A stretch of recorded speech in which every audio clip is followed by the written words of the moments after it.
78-летняя Маргарет Стил, женщина с твердым характером и безупречной репутацией в деловом мире, долгие годы жила в просторном особняке на побережье Сан-Франциско. В ее доме царили тишина и порядок, нарушаемые лишь шагами прислуги и гулким шепотом волн. Она давно привыкла к одиночеству, пряча воспоминания за мраморными и стеклянными стенами. Для окружающих Маргарет была символом успеха, влияния, состояния, власть. Но для самой себя — одинокой женщиной, потерявшей самое дорогое. Ее единственная дочь, Кэтрин, исчезла 30 лет назад, и с тех пор сердце Маргарет оставалось пустым.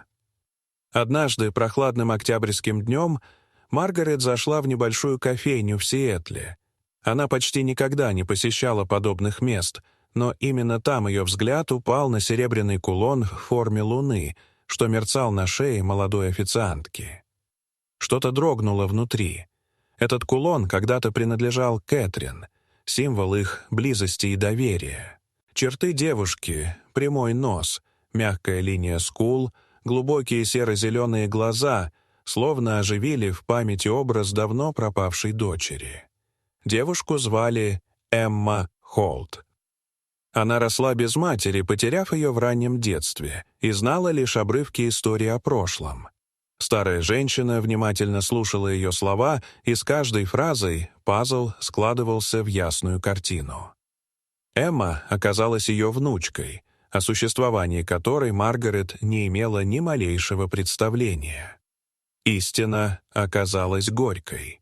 Письма, которые Кэтрин слала матери, десятилетиями лежали без ответа. Их перехватывал Роберт, сын Маргарет и брат Кэтрин.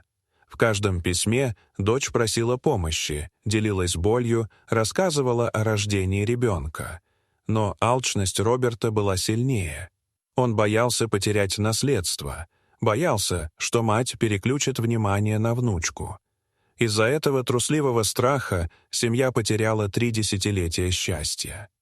Лишь случайность разрушила ложь. Тест ДНК расставил все точки. Эмма действительно принадлежала к роду Стил, кровь от крови. Роберт лишился доверия матери, а вместе с ним и того богатства, ради которого он долгие годы обманывал ее. В особняк Маргарет снова вернулась жизнь. Вместе с Эммой пришли воспоминания и надежды, а главное — маленький сын девушки, 4-летний Лукас. Его заливистый смех разносился по холодным залам, превращая пустые комнаты в теплый дом. Маргарет, уже смирившаяся с одиночеством, вновь почувствовала себя нужной. Не как хозяйка состояния, а как бабушка. Серебряный кулон в форме луны, прошедший через годы и поколения, стал символом не богатства, а любви. Он напоминал, что судьба может лишить многого, но иногда возвращает то, чего ждешь всю жизнь. Для Маргарет встреча с внучкой стала настоящим чудом. Там, где рушились стены лжи, рождалась новая семья, основанная не на расчетах, а на прощении и привязанности. И теперь в доме Стил, где прежде звучала лишь гулкая тишина, разливался детский смех, а сердце старой женщины вновь билось в такт с жизнью. Дорогие зрители, что вы думаете об этой истории? Расскажите, пожалуйста, в комментариях. А если вам понравилось это видео, то ставьте лайк и подписывайтесь на наш канал. До свидания.